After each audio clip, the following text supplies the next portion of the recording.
Saat kita jatuh, kita jadi tahu mana yang teman dan mana yang sahabat.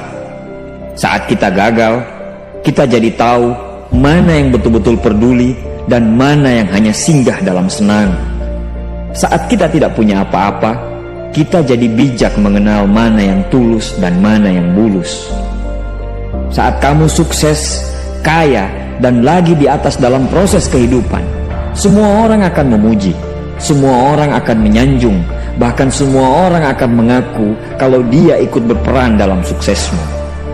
Tapi pada saat kamu jatuh, pujian itu akan berubah menjadi hinaan, sanjungan itu akan berubah menjadi cacian. Semua orang tidak akan pernah menganggapmu ada. Oke, assalamualaikum warahmatullahi wabarakatuh. Kembali lagi di channel bersama Mikaela. Di sini kita membahas video sebelumnya. Sebelumnya kita melakukan cara setting kamera espice dari pertama kita buka kamera baru tersebut sampai penyetingan ke akun dan ke wifi ya.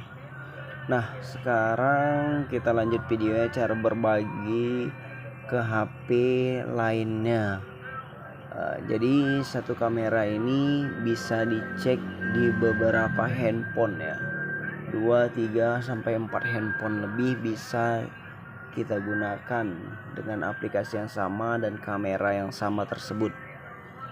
Nah, caranya nanti kita bahas. Oke. Kita lanjut aja ya ke pembahasannya. Kita buka aplikasi langsung, aplikasi espice-nya ya. Nah, kamera itu sudah live ya pastinya. Nah, ini posisi kamera. Nah, ini posisi kamera, ini pilihan. Coba kita kecilkan aja ya. Ini pilihan foto, rekam, PTZ untuk menggeser kanan, kiri, atas, bawah. Ini bicara. Ini definisi. Definisi ini dia ke hasil rekaman ya, Full HD, High Def atau standar Full HD ya, agar gambar rekamannya lebih bagus pastinya ya. Definisi baru nih, gambar 360 derajat. Ini susun ulang pengaturannya. Ini apabila ada beberapa kamera kita ngeceknya di sini ya, agar bisa live di 4 kamera atau lebih. Ini hanya satu kamera jadi hanya satu tampilan ya. Ini tinggal putar. Oke, kita masuk ke pengaturannya.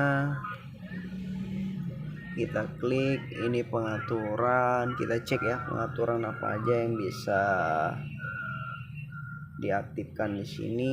Ini audio, ini lampu status, ini cahaya infrared, ini notifikasi alarm. Apabila kita aktifkan alarm tersebut, kita aktifkan notifikasinya. Pelacak otomatis. Pelacak otomatis ini fungsinya kamera itu jika diaktifkan di dalam ruangan ya pastinya. Kalau di luar ruangan seperti di area pinggir jalan, teras rumah itu tidak dianjurkan, karena dia akan terus bergerak mengikuti setiap pergerakan yang ada. Tapi kalau di dalam ruangan atau di dalam rumah atau di dalam ruang kerja, itu bisa kita aktifkan yang namanya pelacak otomatis. Jadi dia melacak pergerakan orang dan dia mengikuti arah pergerakan orang tersebut atau benda yang bergerak tersebut. Diikuti kemana bergeraknya, langsung kemana aja diikutin oleh kamera. Nah, gambar 360 derajat. Ini sensor, zona waktu, format tanggal, wifi, penyimpan cloud. Penyimpanan cloud ini berbayar ya. Kalau kita aktifkan penyimpanan ini tanpa menggunakan memori, dia bisa tetap menyimpan rekaman tapi itu berbayar. Status penyimpanan kita cek di sini ya. Baru untuk versi perangkat, layanan alarm ponsel belum diaktifkan. Ini diaktifkan, dapat alarm lebih cepat, tingkatkan keselamatan properti Anda. Karena kamera ini mempunyai alarm deteksi juga. Enkripsi gambar ini ya, ubah kata sandi, balik gambar. Nah, posisi gambar itu bisa dibalik ya. Kita boleh balik gambarnya, kita klik gambar di sana otomatis terbalik, tergantung posisi pemasangan kita ya. Lengket ke plafon atau posisi seperti ini. Kita cek gambarnya, karena kita balik gambarnya terbalik ya, gambarnya terbalik. Untuk menormalkan lagi kita klik kembali, balik gambar tadi ya, kita klik balik gambar, otomatis gambar akan normal ya, gambar akan normal. Selanjutnya ada mode tidur ya, bisa kita aktifkan. Perangkat berhenti memonitor dan merekam, nonaktif mode tidur untuk melanjutkan memonitor dan merekam. Pengaturan gambar lanjutan, notifikasi online, panduan pengguna, distributor.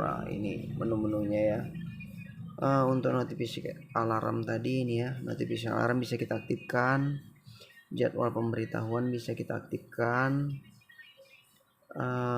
Ini bisa kita setting keras, lembut, intens, sunyi. Jadwal notifikasi kita bisa buat ya, hari apa aja, tinggal kita klik, tambahkan jadwal waktunya, misalnya dari jam 1 dini hari ya, atau jam 1 pagi sampai jam 12 malam lah, sampai jam 6 pagi alarm itu kita aktifkan ya. Bisa kita setting di hari apa aja. Baru dia sensitif deteksi gerakan. Nah, ini bisa kita setting, kita pilih ya. Sensitif deteksi gerakan ini dia sesuaikan sensitivitas deteksi gerakan dengan menggeser tombol ke kiri untuk menurunkan dan ke kanan untuk menaikkan. Deteksi gerakan tidak aktif, gerakan objek berukuran besar akan memicu peringatan gerak.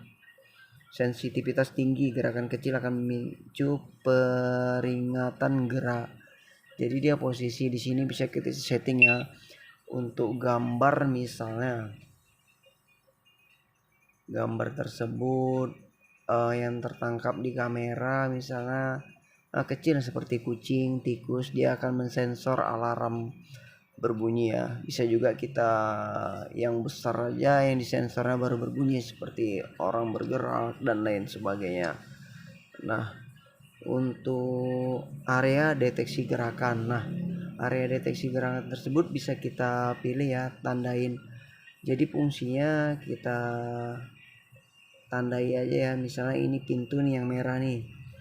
Nah, wilayah pintu ini kita tandain seperti ini. Nah, area ini jika dilewati orang, kucing, alarm akan aktif hanya di area pintu tersebut, area lainnya tidak. Jadi kalau di sini jendela, bisa kita tandai ini jendelanya untuk mengaktifkan alarm sekitaran pintu dan jendela saja.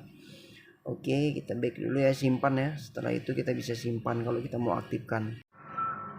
Nah, kalau kita mau berbagi ke handphone lain ingin melihat rekaman atau live di kamera SPIS C6N tersebut, kita bisa menggunakan akun yang sama di handphone lain.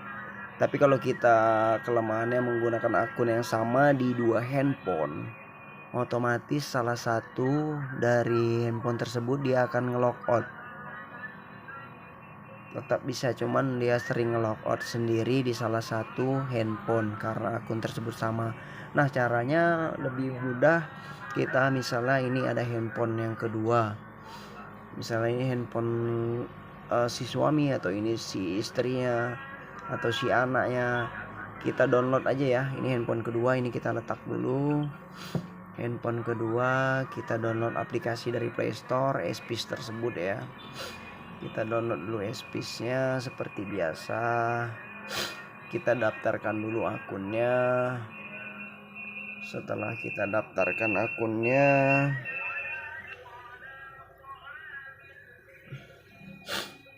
kita login. Setelah kita daftarkan akun, oke, setelah udah sampai ke menu ini, kita menunggu dari handphone utama. Nah, sini handphone utama ya. Handphone utama ini untuk melindungi keamanan akun Anda disarankan untuk mengaktifkan verifikasi 2 langkah. Ini bisa kita aktifkan nanti verifikasi 2 langkah biar lebih aman.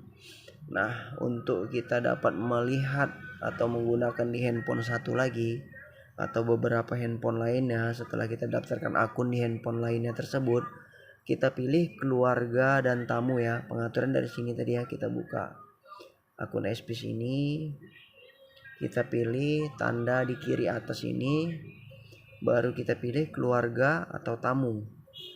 Nah, kita pilih tidak ada perangkat yang bersama. Nah, di sini kita bisa masukkan nomor telepon yang ingin kita bagikan perangkat ini. Kita pilih nomor telepon ya. Kita klik dulu nomor teleponnya tersebut. Setelah kita klik nomor handphone tadi, kita langsung muncul seperti ini. Kita bagikan tadi, tambahkan berbagi. Setelah sudah kita tambahkan berbagi, kita cek di handphone yang ingin kita bagikan tersebut. Nah, kita buka dulu aplikasinya ya. Apabila ada aplikasi ini kita buang dulu, karena kalau tidak dia sering tidak muncul menerima berbaginya. Kita buka ulang lagi setelah kita buang. Setelah kita muncul di sini untuk berbaginya, nanti langsung kita klik aja ya. Anda memiliki satu perangkat yang dibagikan, kita klik. Nah, ini langsung kita klik ya, terima semua agar bisa dibuka di perangkat ini. Nah, perangkat ini sudah muncul. Oke, kita lewatin. Nah, ini masih terkunci ya. Ini masih terkunci. Kita buka kunci, kita deskripsi, bisa kita masukkan kode verification. Ini kode verification kode yang di sini ada 6 huruf kapital besar ya. Atau bisa juga dengan cara deskripsi melalui SMS, karena kita sudah terdaftar tadi ya. Kita klik aja deskripsi melalui SMS, isi otomatis dari SMS tersebut. Setelah kita isi, kita klik bisa, isi otomatis bisa. Oke. Nah, CCTV ini langsung posisi terbuka di handphone lainnya ya. Nah, masih loading ya. Pastikan jaringan memang kuat di lokasi CCTV ini. Apabila dia jaringan tidak kencang, otomatis akan lambat proses loadingnya.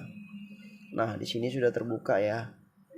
Tapi di sini kita tidak bisa menggerakkan kamera tersebut. Nah, agar di handphone yang kita bagikan tetap bisa menggunakan fungsi-fungsi yang sama di handphone utama, kita pilih lagi di handphone tersebut ya. Kita klik lagi di handphone pertama, ini handphone utama ya. Di keluarga tamu tadi, kita klik di kamera tersebut. Baru, nah ini mana aja yang mau kita izinkan di handphone kedua, ketiga, atau keempat. Apakah hanya bisa memutar atau hanya bisa tayangan langsung, tidak bisa mengaktifkan alarm, mode tidur, dan lainnya. Tapi apabila kita mau mengaktifkan semuanya, kita pilih semuanya aja ya. Biar di handphone kedua, ketiga dia dapat menggunakan fitur ini sama seperti di handphone pertama. Nah, kita simpan. Oke, kita cek lagi di handphone yang dibagikan. Kita keluarkan dulu biar dia ngereset di aplikasinya tersebut. Oke, dia masih loading ya. Nah, di sini ya. Di sini sudah tinggal kita klik. Oke. Ini ya. Nah, di sini udah bisa semua ya, foto, rekam, PTZ, bicara, definisi. Apabila kita mau mutar rekaman ya, kita pilih gambar memori ini ya. Gambar memori ini tinggal kita pilih tanggal, nanti nih hari apa aja nih rekamannya yang sudah merekam ya sebelumnya. Nah, di sini boleh kita geser ya rekaman-rekaman yang tadi sudah terekam ya.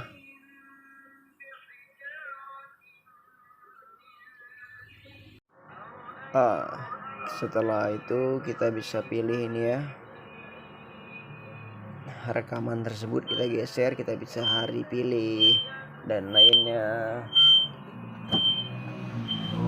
Nah, ini rekaman tadi. Oke, cukup jelas ya untuk di sini ya. Apabila ada yang ditanyakan, tinggal komen aja ya. Untuk yang lainnya di fitur tadi semua udah, pengaturan sudah, cara berbagi sudah. Nah, kamera ini pastikan sandi di tempat kita itu tidak berubah-ubah. Kalau kita menggunakan sandi otomatis, dia otomatis akan berubah apabila kita merubah sandi. Kamera ini akan lockout tersendirinya dari aplikasi kita dan tidak akan bisa dibuka lagi. Harus kita login sandi yang baru CCTV ini bisa login dan merekam kembali, dan bisa live kembali. Oke, untuk itu apabila kita menggunakan WiFi tersebut ganti sandi, pastikan ini kan sudah merah nih, pasti merah lampu biru ini. Nah, cara untuk login ulangnya kita reset aja nih kameranya. Kalau kita udah ganti sandi, kita reset kameranya. Ini tombol ini kita tahan aja sampai dia mengeluarkan suara berhasil mengatur ulang. Setelah dia berhasil mengatur ulang, ini boleh kita coba ya. Apabila kita ganti password sandi, kita reset dulu untuk login ulangnya ya. Berhasil mengatur ulang. Nah, jadi setiap kali kita merubah sandi WiFi kita, otomatis CCTV ini akan nge-lockout dari aplikasi. Harus kita daftarkan ulang kembali. Jadi pentingnya ini dipoto aja ya. Ini dipoto, jadi kita nggak perlu buka kamera lagi. Kalau posisi kamera di atas, cukup dari foto ini, dari handphone satunya bisa kita scan langsung di foto tersebut barcode ini, dan kode verifikasinya kita udah tahu ya. Nah, udah lampu biru gini, dia udah normal. Di aplikasi tadi kan sudah offline nih. Setelah reset, kamera sedang offline. Nah, itu tandanya password WiFi bisa ganti atau jaringan kurang kuat. Setelah udah kita reset ulang, baru kita daftarkan ulang lagi ya. Bisa kita daftarkan ulang lagi, atau kita keluar dulu dari aplikasi ini.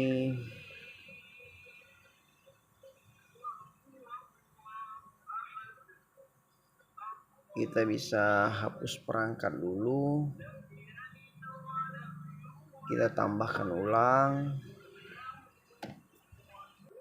Contoh nih, CCTV-nya udah terpasang di atas, kita males manjat, kita sebelumnya kita udah memoto barcode di bawah CCTV tersebut. Nah, di handphone ini kita tambah ulang lagi ya, karena kita ngeriset ulang kamera tersebut. Kita tambahkan perangkat, pilih kamera. Nah, di sini kita langsung scan aja di handphone satu lagi yang sudah ada foto barcode tersebut. Dia langsung loading ya. Kita daftarkan ulang. Selanjutnya mulai indikator biru. Selanjutnya Nah, di sini sandi wifi ini udah terisi sebelumnya ya. Jadi tinggal kita rubah passwordnya aja. Ini tinggal kita rubah passwordnya. Toko Mikaela, kita lanjutkan. Dia akan meriset sendiri ya sandi baru yang sudah kita masukkan kembali.